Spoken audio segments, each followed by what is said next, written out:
Welcome to the Depth Dive. Ready to really get into some fascinating cellular detective work today. We're tackling lysosomal disorders. That's right, yeah. These conditions, they can be really complex, but we're going to break them down. No, boring textbook jargon here. We're going to make it clear. Exactly. And what's really interesting about these disorders? They can have a lot of overlapping symptoms. So Oh, right. those subtle differences Yeah. are really Oh, important yeah, for sure. for diagnosis and treatment. Got to be precise. Yeah. So, okay, let's start with the basics. We've got these tiny little recycling centers in our cells, the lysosomes. They're basically like garbage disposals. That's a great analogy. Right. Yeah. Using special enzymes to break down all the waste. Keeping things clean. Exactly. But what happens when those enzymes go missing? What happens when the garbage disposal breaks down? Ooh, that's when things get messy. It's like, imagine your garbage disposal at home just stops working. Waste starts piling up. Things start to smell, and eventually the whole kitchen's a disaster. Yeah. Right? That's kind of what happens in lysosomal disorders. Yeah, The undigested material builds up, right. and it causes all sorts of problems for the cell. It's a domino effect. Yeah, exactly. Okay, so let's dive into our first case, shall we? We've got Hurler and Hunter syndromes. Both of these are caused by enzyme deficiencies that break down these complex sugars. They're called mucopolysaccharides. Yes. Think of mucopolysaccharides like building blocks, but they need to be constantly recycled, right? And in Hurler syndrome, that recycling process is severely disrupted. Ah, I see. So the buildup is pretty intense in Hurler. It is. I've read about these gargoyle-like facial features. It sounds pretty severe. Yeah, it can be. Wow. And along with the facial features, you also see clouded corneas and enlarged liver and spleen. Oh my God. Developmental delays, too. It's a lot. That's a heavy burden to carry. You mentioned that Hunter syndrome is considered milder. So how is Hunter different from Hurler? One key difference is that with Hunter, you don't see the corneal clouding. Oh, interesting. Okay. And another interesting thing is individuals with Hunter syndrome often exhibit aggressive behavior, which isn't typical in Hurler. Oh, wow. So even though they're both classified as mucopolysaccharidoses Right. because of that buildup, those little variations are super important for diagnosis. Absolutely. It's all about the details. Yeah. Now, let's move on to another fascinating pair of disorders, Tay-Sachs and Niemann-Pick disease. Now get this, both of these can cause cherry red spots on the macula. Wait, hold on. Yeah. Two totally different disorders can cause the same eye abnormality. That seems like it would make diagnosis really tricky. It does. That's why you have to be super observant and look for other clues. For instance, in Tay-Sachs, the liver and spleen stay normal-sized. Okay, so no enlarged liver or spleen in Tay-Sachs. Got it. Anything else that sets them apart? I heard there's something unique about how Tay-Sachs looks under a microscope. You heard right. The lysosomes in Tay-Sachs have this onion skin appearance. Pretty distinctive. I can almost picture that. Okay, so what about Niemann-Pick? What sets it apart from Tay-Sachs besides the enlarged liver and spleen? Well, Niemann-Pick has these things called foam cells that are visible under the microscope. Foam cells, huh? Yeah, they're basically macrophages, Okay. which are a type of white blood cell that are just filled with lipids. Another telltale sign. Gotcha. So cherry red spots, those are a red flag, but we need more evidence to crack the case. Speaking of cracking the case, our next disorder is a big one statistically. Gaucher disease. Ah, yes. Gaucher. I hear it's the most common lysosomal storage disorder. It is. So that's definitely something to pay attention to. And it might not have the obvious visual symptoms that we see in some of the others, but Right. Gaucher disease can cause some very serious problems, including bone death in the femur. Bone death. Wow. That sounds incredibly painful. It can be. And along with that, there's the enlargement of the liver and spleen, just like a Niemann-Pick. Right, right. But Gaucher also causes something called pancytopenia. Pancytopenia, I'm not familiar with that one. Basically, it means a reduction in all types of blood cells, red blood cells, white blood cells, platelets. This can lead to anemia, increased risk of infections, easy bruising, and bleeding. That's a whole lot to deal with. Yeah. You also mentioned Gaucher cells. Those are seen under a microscope, right? Yes. And they have this very unique crumpled tissue paper appearance, making them easy to spot. Another clue for our detective work. I'm noticing a pattern here. All these microscopic details, they're like fingerprints They are. for each disorder. That's pretty amazing. Okay, let's shift gears a bit to Fabry disease. Now, this one has a really interesting set of early symptoms, kind of a classic triad, you might say. Exactly. We've got peripheral neuropathy, angiokeratomas. Okay, hold on. I'm going to need a little help with some of those terms. Sure, sure. What exactly do they mean? So peripheral neuropathy is basically damage to the nerves in the hands and feet, causing numbness, tingling, and pain.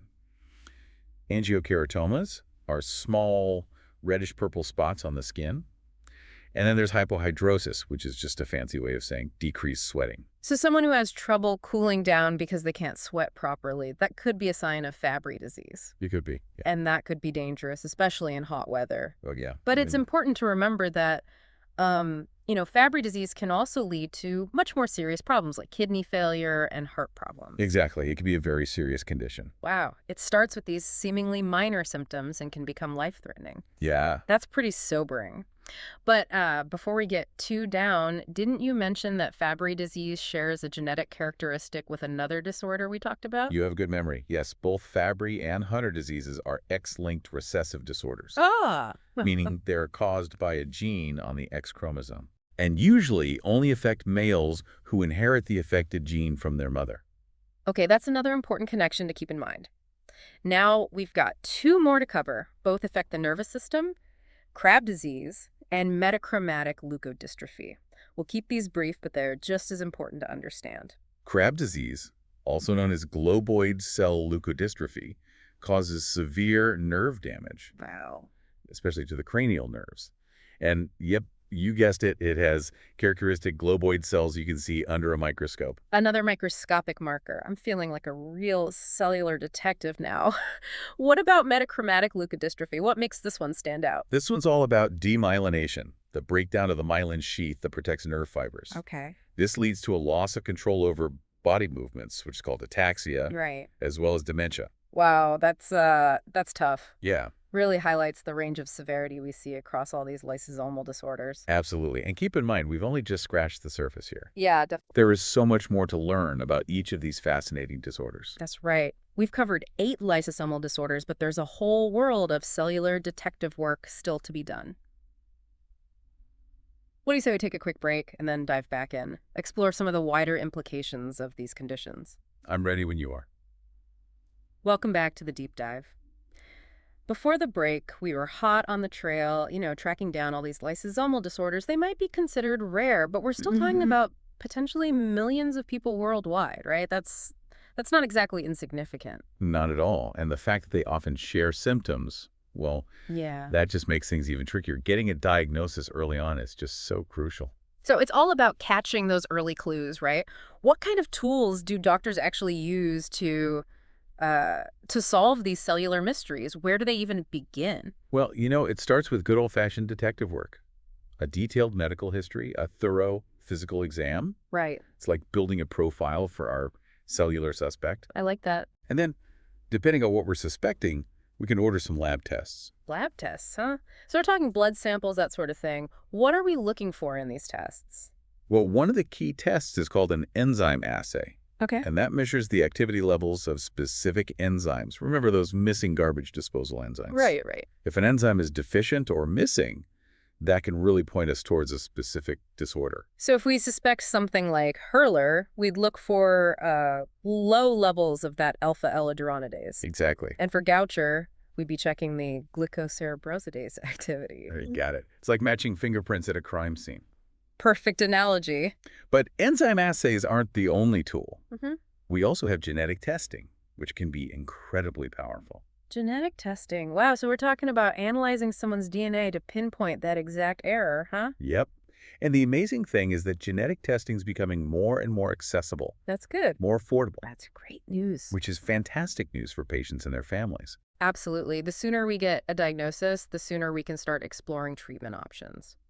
Speaking of treatment, I know it's a complex topic, but could you give us a quick overview of what's out there for lysosomal disorders? What are the main strategies? Sure.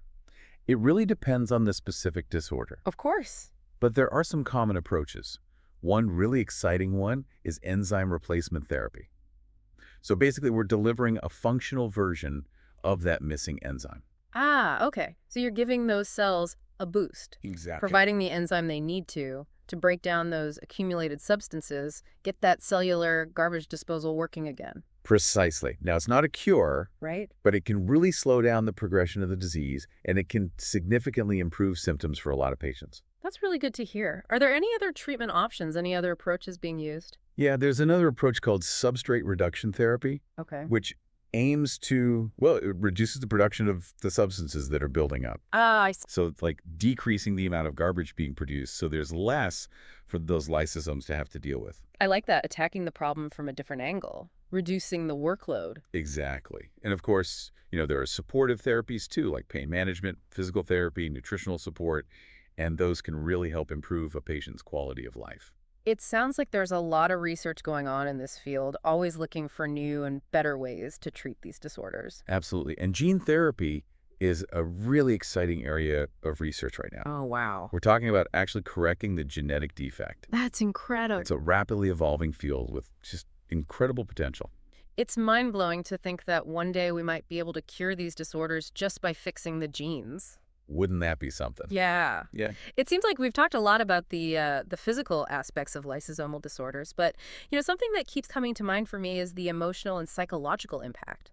These are serious conditions that can affect individuals and families in a really profound way. You're absolutely right. Living with a rare disease can be extremely challenging, Yeah. both for the patient and for their loved ones. There's a lot of uncertainty, there's fear, and there's grief that can come with these diagnoses. Yeah, it's heartbreaking to think about what these families must go through. Are there any resources, any support systems in place to help them navigate these challenges? Absolutely. There are so many wonderful support groups out there and patient advocacy organizations and mental health professionals, all of whom can provide just invaluable assistance and guidance.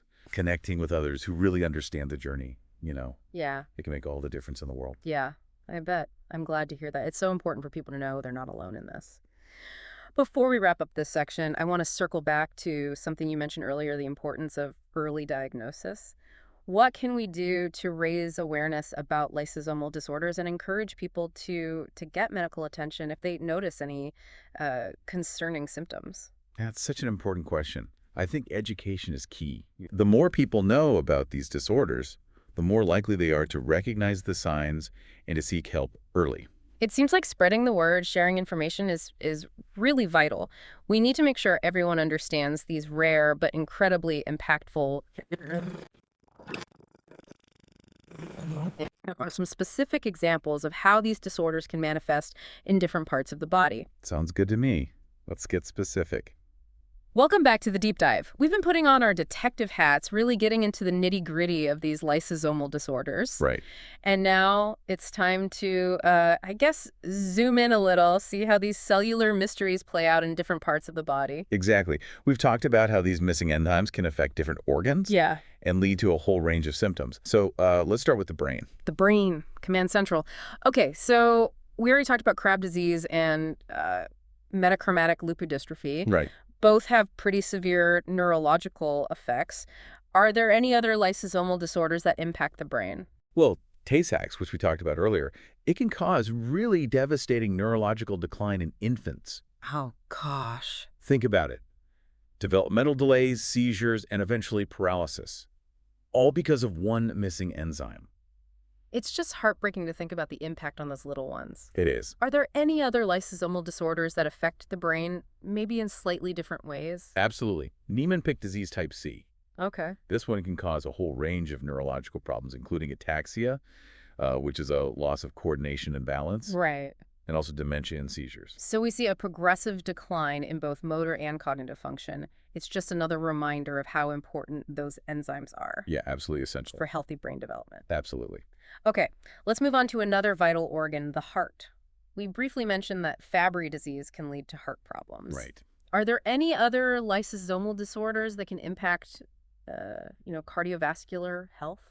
Well, there's Pompe disease. Yeah. This one primarily affects the heart and skeletal muscles. And it's caused by a deficiency in the enzyme acid alpha-glucosidase. Gotcha. Now, this deficiency leads to a buildup of glycogen in the lysosomes. Glycogen buildup. So what happens to the heart when that happens? Well, it weakens the heart muscle, which can lead to cardiomyopathy, Cardiomyopathy. which is basically an enlarged heart that can't pump blood efficiently. Right.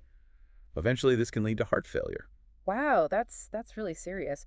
Are there any, I guess, early signs of heart problems in infants with Pompe disease? Anything that, parents should be on the lookout for? Yes, definitely. Infants with Pompe disease might have a weak cry, feeding difficulties, and respiratory problems because of the muscle weakness. Oh, wow. Early diagnosis and treatment are critical. So important to catch it early.